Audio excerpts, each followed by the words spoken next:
I'm Johnny. My name is Andrew Macy. Eric. Yes, we know you.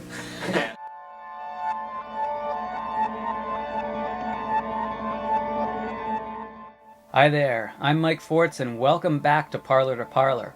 We're back in Oakland, this time to chat with the guys in the Aimless Never Miss. Their music can be pretty heavy at times, a prime example being the song Bound, which asks the question, what point is there in the act of grieving? But as you'll see, these guys are just downright humorless, total sticks in the mud.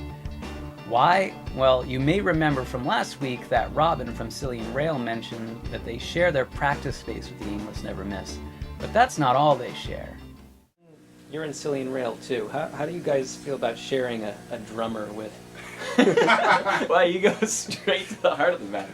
Just go straight to the heart. Bitter most. No, it's not that bad. It is somewhat difficult to organize practice schedules and show coordinating. It takes a little bit more effort, but you know, we've been working on it. It also helps us to limit the amount of opportunities we can accept, which is, I think, a good thing for us to be doing right now, these days. And it also makes us, I think, really enjoy the time we get together because it's a little bit less often. So. And luckily, Eric's a cyborg. He doesn't get tired. There's no limit to the energy or time that he has to put towards all these different musical projects that he's in. Well, I'm inclined to believe that. Yeah. Because not only is he playing in, what was it, 3 bands now? Uh-huh. Well, I just saw you switch off with Johnny, take the guitar. I had no idea you play guitar too. He plays A little bit of a everything. dang good Everything. guitar. Don't listen to him at all. He's actually an astounding guitar player. So, And Thanks, a John. voice of an angel when he sings. yeah. It's hard to get him to sing though. We're trying like hell to try and get Eric showcased a little bit more on different instruments, but so far the guitar is the first one that's come out. Still waiting to get that foot pedal involved, maybe some keys, some glockenspiel. He plays just about everything we have in this room. The sousaphone. We have talked about that a little bit. Right now I think we're arranging songs so that keys aren't quite as essential. I would certainly love to have them in it again. It's more a matter of just finding the right person, especially with the 3-piece that we have going on, feeling so good and being a lot easier to organize and whatnot. And given like the scheduling conflicts that we have already, I think it would be tricky to find someone who could fill that role, but we're definitely open to it. So if someone's watching this and like being like, oh my god, I have the sickest key part of that song, feel free to contact us. It'd be really Fax funny us. if we get like a bunch of responses. Fax us the based on that. keyboard part. Yeah, just See. fax us to it, written out, and we'll steal it and never call you. Part of what allows the band's 3-piece configuration to sound so full is Johnny's effects rig, which he was more than happy to show off for us. Alright, you want me to dork it up a little bit? Yes, let's dork it up a bit. Alright, so this is all my guitar stuff. Lots of delays, some reverbs, a couple distortion pedals. One of them's modded a little bit. I use a loop pedal, but not too often, just like on that last song. It's pretty much the only one so far. And then this is my vocal rig, which has been building it over the years. It's kind of a trial and error kind of Frankenstein monster. I used to use a Space Echo, which is this awesome vintage tape machine-like thing that sounds great, but it kept crapping out on tour, so this is kind of like the modernized version of that. It's essentially a tube mic pre with an EQ, and then this awesome discontinued Line 6 delay mod, and like a power supply. It looks a lot fancier than it really is. People always look at it and go like, holy shit, man, what are you doing there? And I'm like, well, it's pretty much just a way to avoid a sound guy putting a really awful reverb on my vocals or not getting it to sound more or less the way I'd like it to. So. He's basically just really picky, and so he has to buy a lot of fancy shit. Or that's the other way of putting it. He knows what he likes. Yes, I certainly do.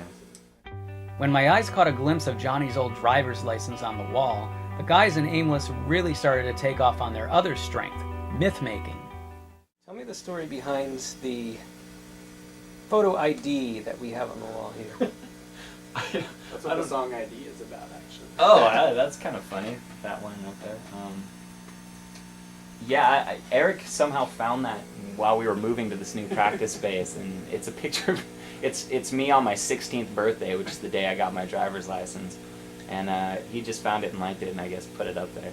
Ironic, I suppose, that the song we just did is called ID. It has nothing to do with that. Basically, Johnny's a Cuban refugee, and that was the first trial run of making him a fake ID. Yeah. ID. Should have seen all the other ones. We kept getting the skin tone wrong. Cuban skin is hard to match. It's true. On an Irish boy like me, especially. There is some truth to the idea that no shoes can hold those feet. That's true. I had a pair of shoes for a little while and they exploded in like a month. Your feet are like mythical creatures. Are those one of the mythical creatures that caused this whole band to form, perhaps? But this band does have an odd connection to mythical creatures, I have to say. Explain? What are you talking about? I don't know. We've always we've used a lot of mythical creatures in our artwork and flyers, and I'm trying to think if we had done any some mythical creatures. We did that show at the pyramids. That's right. That was awesome. New Year's '99, the Giza Plateau. That was amazing. Yeah. Even Prince. We was should have like, really "Hey." rethought this. We could just do all lies of the whole interview. It'd be really funny. I don't know. Lies.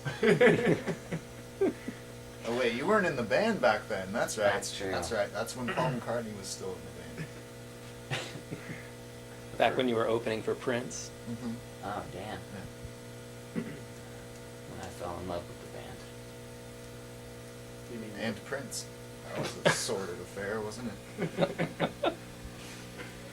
He hurt you. Love's so complicated. You hurt him, Prince. I know you're watching this. Can you edit that out? There's You no and hard your little feelings. red We've gotten Corvette. past this. Prince and I are good friends. Sure, guys. Well, you can hear the song ID in the performance footage, and of course, we've got a couple of downloads for you too. Thanks for hanging with us, and I'll see you next week when we head down to LA for a weekend adventure and a sit down in the Parlour with the band that basically made my year in 2008. Enjoy!